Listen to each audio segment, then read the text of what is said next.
welcome Aarya Chavda. Aarya Chavda is a 12-year-old author. She's a speaker. She's a heritage and environment crusader. She does a lot of stuff. Since the age of 8, Aarya has been painting. Aarya has been illustrating, as you see in front of you. Arya's paintings are actually sold, and the profits that she garners from them are given to the cancer underprivileged patients. At such a young age, it's such a noble gesture, and she requires a round of applause for that. Sir, indeed a great honor to address you on the World Children's Day, which is celebrated on November 20th each year. And World Children's Day is celebrated to promote international togetherness, awareness among children worldwide, and improving children's welfare. I am Aarya Chavda. Along with painting, I am an author and illustrator of 7 books. My books have been patronaged and published by UNESCO, and through my books, I raise awareness on heritage preservation, current climate crisis, peace and non-violence. Recently, I just finished writing books on girl-child education and children's rights and duties. Time and again, I get inspired to write books on many such topics, as I have realized that there are many different hurdles and challenges that we all need to face as the youth. My parents recognized my potential and channelized my energy towards my surroundings and my writing, and this is how I begin my journey as an author. I begin my journey of writing books on relevant topics by drawing illustrations of heritage sites of my city, Ahmedabad. When I was 8 years old, Ahmedabad was inscribed as India's first UNESCO World Heritage City. At that time, I was really curious as to what is the importance of the inscription of UNESCO on sites and cities. And when my father explained it to me, I realized the importance of our heritage, and I got quite excited to visit all the heritage sites of my city and draw illustrations on them. In 2018, I was invited to UNESCO Geneva office to present my drawings to Mr. Bobbitt, and they were on the cultural heritage of our city, Ahmedabad. And just one question of what is a stepwell, it inspired me and made me realize that out of India, not many people knew about the unique architecture and the culture and heritage of Ahmedabad. And that inspired me and ignited a spark in me to start writing my first book, Ahmedabad, My City, My Heritage, so that I could pour down all my thoughts, feelings and emotions on my heritage, and so readers of all age worldwide could read it. My passion for drawings helped me in spreading my message and helping young readers to read my book in a more interesting prospect. I had realized that it's never too early to make a difference, and this motivated me to continue writing books. Also, since past 4 years, I am running a campaign on preservation of cultural heritage, and I am running this campaign in government and private institutions along with schools. I am proudly representing the cultural heritage of my country in national and international platforms. I have been a heritage warrior since the age of 8, and I was also named as the youngest citizen to take an initiative for conservation of heritage by the Governor of Gujarat, Shri O.P. Kohli.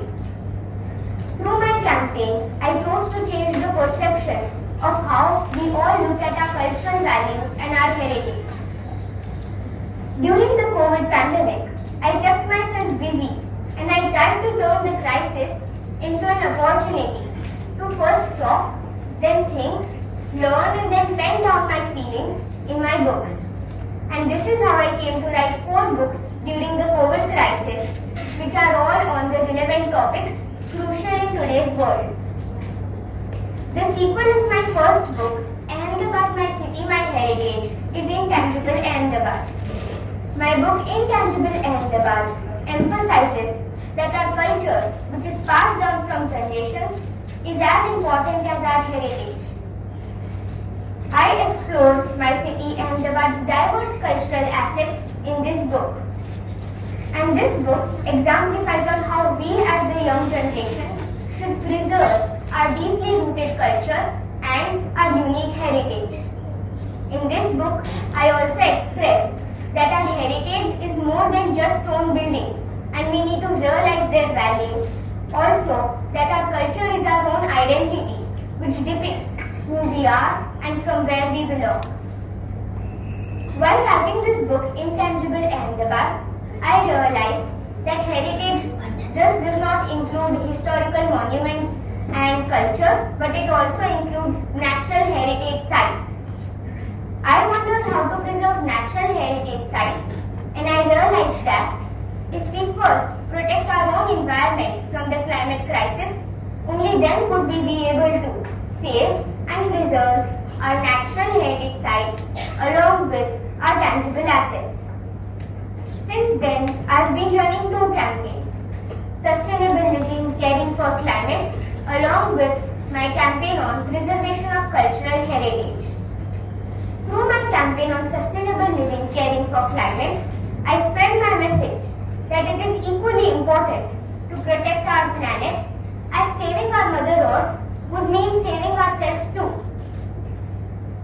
I want to here give a message that it's just not only about saving our environment, it is about saving and planning our future too. I take both of these campaigns from the first grade in schools till university level. Through my campaign and my books, I am doing my bit to raise awareness as I take it as a way forward to connect with people across religion, region and race. The biggest challenges I faced during spreading my awarenesses were connecting with children through taking presentations in schools. It had become quite difficult to take presentations in schools with children not being much interested in our heritage. Another challenge I faced was when offline schooling suddenly went out of the scene during the peak of COVID-19. At first, it became quite difficult to take online presentations with the sudden transition from offline to online. Later, this is what became a boon to me as through my website aryachavda.com, I get connected online with schools and institutions to take presentations in India and abroad. I made the choice to change the current mindset of our generation that climate change will happen in the future. But the truth is, it is happening here and it is happening now. I also chose to see a change that younger generation like me would realize the importance of not only our heritage and culture but also our environment and the way we are consuming our natural resources and depleting them. Did you know that 1 million animal and plant species are now threatened with extinction more than ever before in human history? Many a times while communicating with my audience, I reflect back to whether are we really passionate enough about our future? Do we really care about where we are leading our future to? And if we really care, how far will we go to save it? Let me now tell you a bit more about my books. From my 7 books, I have written 4 books during the COVID crisis. My third book, Seeds of Hope, expresses my hope in awakening a similar sense of responsibility among all of us towards preserving and protecting our environment. I wrote this book during the COVID-19 crisis when I saw how the world was affected by the Amazon wildfires and the Australian bushfires. The number of animal friends which we had lost made me realize that there is an urgency for us to respond, or the devastating effects of climate change will continue. The sequel of this book is Seeds to Sow, in which I am spreading the message that it's time for all of us to retrospect about where our priorities lie and make the world a better place to live. In this book, I am sharing simple ways to incorporate in our daily practices to live a sustainable life. Along with this book, I also set up a campaign, Eco Green Diwali, so that all of us can celebrate a clean and a green Diwali, as I believe that sustainability is the key to a better future. In my book, A Day with Gandhi, I depict the necessity of peace, unity and non-violence, as that is what can make us come together for creating a better future. In this book, I imagine a day spent with Gandhiji and I learn from his insights that whenever peace is in our minds, hatred and enmity in its many forms tends to disappear. I wrote this book as I felt that if we all come together as one, only then would we be able to solve the challenges which we are facing in today's world. By writing my book Rising Above, which showcases the importance of girl-child education, I am emphasizing that education is the only key to empower girls, as every girl child deserves a chance to learn. Rising Beyond, my sequel is Rising Above, which is on children's rights and duties, depicts that when children lead the way, we all can reimagine the future of tomorrow.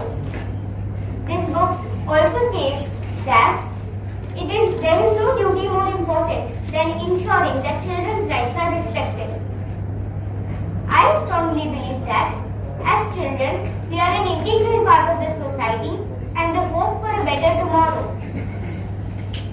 My mission is to collaborate with as many schools, institutions and organizations to connect with children of my generation so that we youth can seize the boundaries of our nations, put aside our differences and come together first as humans and then the future of this planet. Last but not the least, I would like to conclude that we youth have a huge potential to turn the tables and change the course of our future. We, as children, need to change our mindset and enhance our capabilities to become more responsible towards facing the challenges posed in today's world by changing the course of our future. Together, let us all come as one and build links with our surrounding communities to raise awareness on the diverse global issues of today's world. Now, as a token of gratitude, I would like to gift all of my books to Miss Dawa along with a memento.